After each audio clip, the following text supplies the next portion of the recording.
समय देंगे। 6 महीने का मिनिमम टाइम रिक्वायर्ड होता है किसी भी चीज को करने में, समझने में।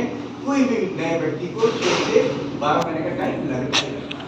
तो ये सर्वाइवल का फेज मैंने आपको बताया इन्होंने। अब देखिए दूसरा इसका जो छोर है वो एक्सपेक्टेशन होगा। अभी बताइए ना कि सैलरी के चक्कर में इधर उधर नहीं किए, अब जैसा है वैसे ही। तो सैलरी का एक्सपेक्टेशन शुरू में प्रेशर है, तो कभी भी हाई एक्सपेक्टेशन मत रखिए। हाई एक्सपेक्टेशन रखने से क्या होगा, आपकी जो ट्रेन है।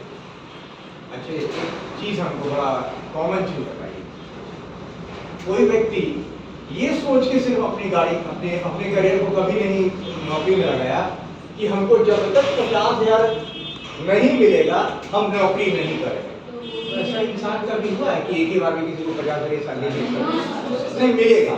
अगर आप प्रीमियम कॉलेज से पास होंगे, IIT, IIM या फिर उससे ऊपर, तो हम इस चीज को भी तो समझे कि हमारा जमीन पे सारा है।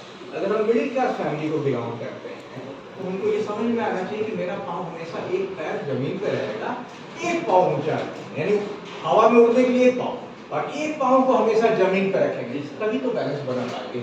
अगर हम हमेशा ही सोचेंगे कि नहीं ये दोनों पाँव लेके उड़ेंगे तो फिर गिरिएगा। वही स्थिति होगी कि अब एक जगह छोड़ेंगे दूसरी जगह छोड़ेंगे, तो वो काम कभी नहीं कीजिए। आपको थोड़ा समय लगेगा, तो कहीं भी टाइम स्पेंड करना होगा 6 महीने 1 साल।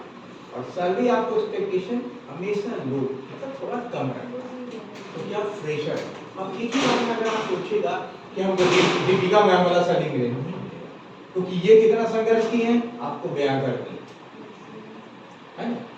इनको पता है ओखरी जैसा गांव से कैसे यहाँ तक आए हैं। ओखरी जैसा गांव में पहली बात तो कोई जाता ही नहीं है, वहाँ लड़की नहीं मिलेगी आपको, दूर दूर तक दूरबीन से देखेगा लड़की नहीं मिलती है। ऐसा भी गाँव, क्या कीजिएगा, है घर में ही रहती है।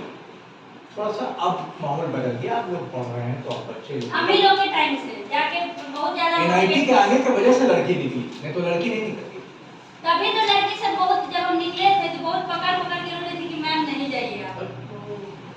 तो मेरा हमारे वजह से बहुत सारी लड़की और सर लोग के NIT की वजह से बहुत सारी निकली थी, और पूरे हमारे NIT में सिर्फ हम ही एक फीमेल, तो था कि वहाँ जाएंगे तो मैम ही टीचर हैं। मैम उस वक्त भी थोड़ा सा किसी को मतलब ऐसा नहीं कि डांटते रहते थे, बहनी की तरह प्यार से सबको समझा के प्यार से पढ़ाते थे, तो लगता था सबको कि बाहर नहीं आया घर में आया। सर लोग भी बहुत कोऑपरेट करते थे, समझते थे, तो इस वजह से तो यही होता है। बाहर किसी को निकालने के लिए हम लोग हेल्प करते हैं, हम लोग समझते हैं, बट हर इंसान हमारी तरफ सोशल वर्कर तो होगा नहीं। कंपनी वाला तो कॉर्पोरेट वाला होता है, वो नहीं समझेगा कि आप किस परिस्थिति से आए, क्या माइंडसेट है फैमिली का, उसको तो अपने काम से मतलब है, टू दी पॉइंट वो काम करेगा। तो आपको प्रिपेयर होना होगा, क्योंकि आपको आगे बढ़ना है, आपको अपने करियर में ग्रोथ करना है। तो इसीलिए आपको दो बार मैनेज करना, दो नहीं तीन अपना पढ़ाई, अपना जो अलग से करे वो मैनेज करना, अपने घर वालों को मैनेज करना होगा, घर को कन्विंस करने का काम सिर्फ आपका है। आप जानते हैं कि आपकी फैमिली कैसे कन्विंस होगी।